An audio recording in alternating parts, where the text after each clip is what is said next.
These are the tribulations of Paulette. Baby, what the hell are we doing here? 6 a.m. rolls around awfully fast when you called it a night at 4:30. I give Dolly, whom I already dropped off 2 hours earlier, a wake-up text. She tells me that she's already called her neighbor Tim, who's a public defender. He's going to meet us at court for Dolly's drunk driving hearing. Dress for success, Dolly says. We need to present a sober front. Speak for yourself, I say. Next, I walk in on Dave's morning locker room scene. He stands at the bathroom sink, naked in a cloud of steam. He's just finished his epic morning drain-the-water heater shower.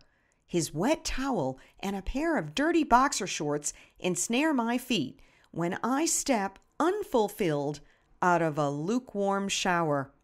Clumps of shaving cream flecked with black beard hair float in the gray water of the sink. It looks like a Woolly Willy ice cream soda. Dave taps his razor on the sink bowl, which reminds me of Ricky's tinka-tinka-tinka spoon sound in his coffee cup. It dawns on me that Dave is a chip off the old block. Do you have to make that tapping noise, I ask? In case you haven't noticed, I've been shaving like this for 15 years, he says. Could you go do something else for a few minutes? I relent, only because Dave has agreed to cover carpool. 40 minutes later, I pull into Dolly's driveway. She motions me to join her in Bunyan's lair above the garage.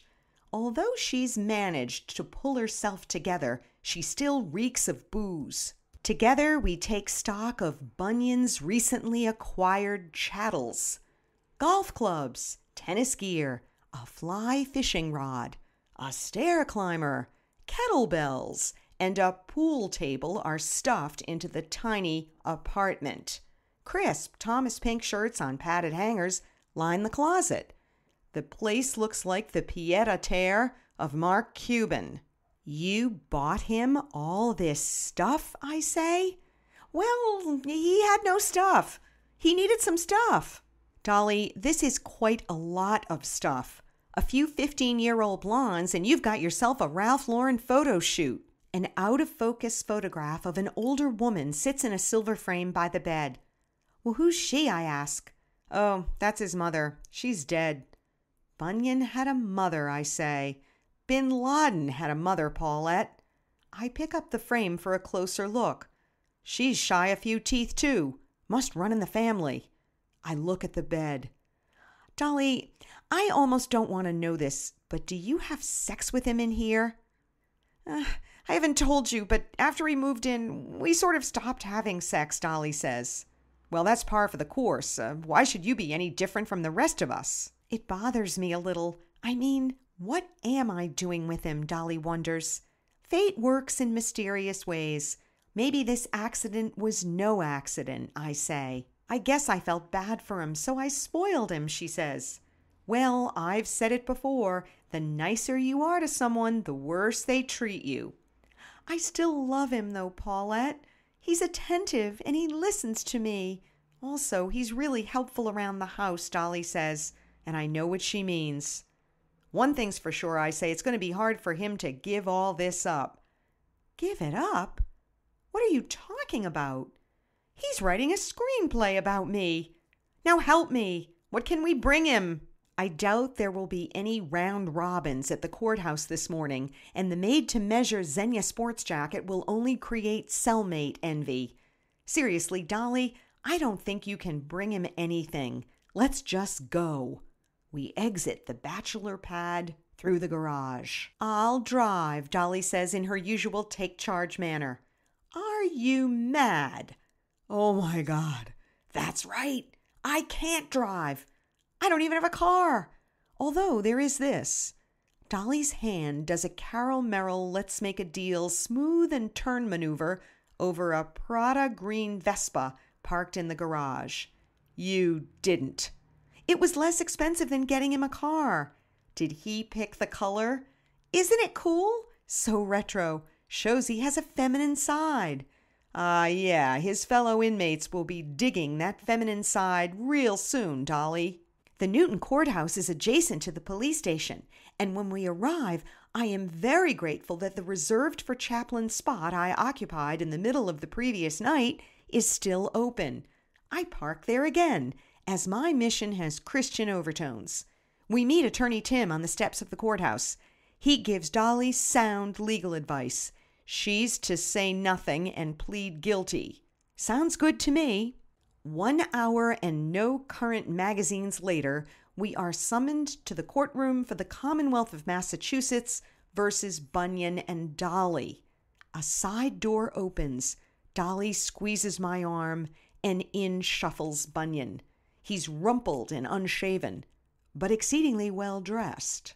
Don't look at him, I say to Dolly, and she looks down. Dolly and Bunyan's attorneys approach the bench, and as they do, Bunyan, staring straight at Dolly, raises his handcuffed wrists and bangs them together to get her attention. Dolly looks up, and Bunyan gives her a pathetic, toothless grin. As the attorneys continue their private discourse with the judge, Dolly reaches into her handbag, pulls out Bunyan's dental bridge, and lobs it to him. In the space of about 2 seconds, Bunyan catches the teeth in the cup of his shackled hands and pops them into his mouth.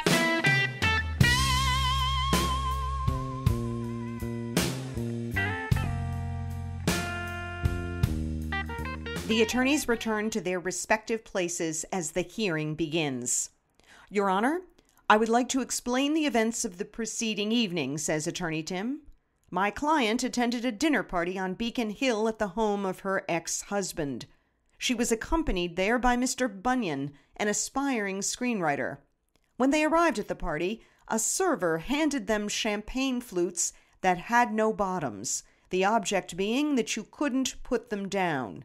No bottoms on the flutes? Asked the judge. No bottoms, echoes Attorney Tim. I might add that Mr. Bunyan, it seems, had never attended a dinner party before. Well, let the record state that Mr. Bunyan had not attended any dinner parties up until this point. Objection, says the state's attorney, whom I place at about 18. The fact that my client had never attended a dinner party is not relevant. Hold on, says the judge. This isn't a trial. You can't object. Nervous and feeling out of place, Attorney Tim continues, Mr. Bunyan continued to drink to excess. Unaware of dinner party etiquette, he was upset that he couldn't sit next to my client at dinner. Then he started a fistfight with the man who was placed next to my client. My client's ex-husband, who, by the way, is a celebrity chef, requested that she and Mr. Bunyan leave the dinner party immediately. After searching for their car on Chestnut Street for 30 minutes, Mr. Bunyan took the wheel. In a high state of inebriation, he entered the Massachusetts Turnpike. When my client informed Mr. Bunyan that he had overshot their exit, Mr. Bunyan exited at the next exit on the turnpike. Headed in the wrong direction again, Mr. Bunyan hit a transformer utility pole in Newton Center when he attempted to make a U-turn at 40 miles an hour. Mr. Bunyan informed my client that he quote-unquote had warrants, and he requested that my client take the driver's seat before the police came. They attempted to leave the scene of the accident, but the automobile was too impaired to function. Who did Jason place you next to at dinner? I whisper. Some guy from Bain Capital, and he put his arm on the back of my chair. Bunyan leaned across the table and pummeled him.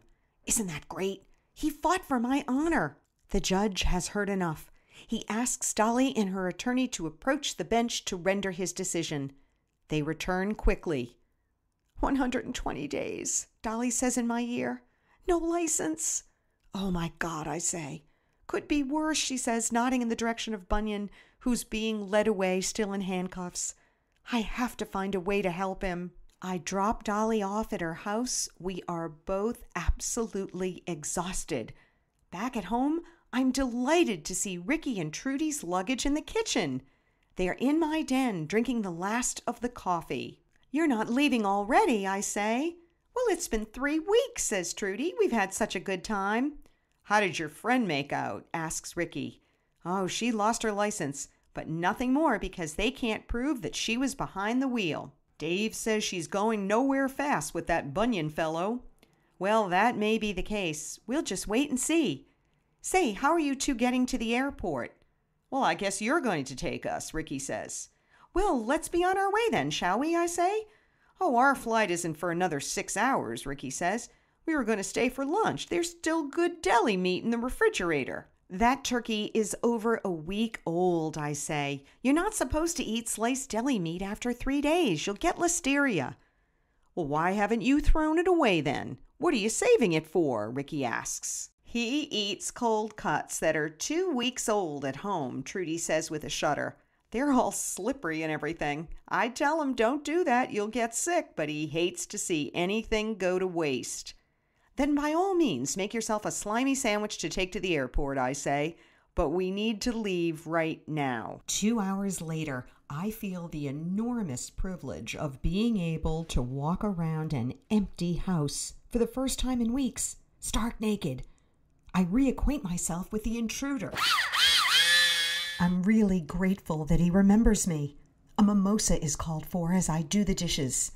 My freedom, though enjoyable, is short-lived, as there is shopping, cooking, and laundry to do. Lots of it. Dripping wet from a combination of champagne, orgasm, and hot flash, I climb to the third-floor guest room to assess the damage. My in-laws have left their bed unmade and unstripped. Their trash can is full. Empty water glasses are everywhere. Gee, thanks. I open all the windows. Cold, fresh air exorcises the house guest smell. I move on to the linen closet for new sheets and notice that there isn't a towel in there. In the bathroom, I learn why. Ricky and Trudy have managed to use every bath towel, hand towel, and face cloth in the house. As I bend down to collect the wet, mildewy mass, for the second time today, my feet get caught up in a pair of underpants left on the bathroom floor. As I kick them off my toe, I see to my horror that these belong to the lady I just brought to the airport, and they are dirty. As I run downstairs to find some tongs, I remind myself to apologize to my husband Dave. All this time, I thought he was a chip off the old block. Yo-ho, the gang's all here. You're listening to Eric Fontana. Oh, I just might die this year. We got a hoochie coochie hoochie, and it's named after the Duke. The sidewalks itchy, getting bitchy, and it run right after you. I take my time and drink my wine when the trees they start to sway. 600 miles to the future, but I had to run away. Next, not so many helping hands. Till then, ta-ta. Yo!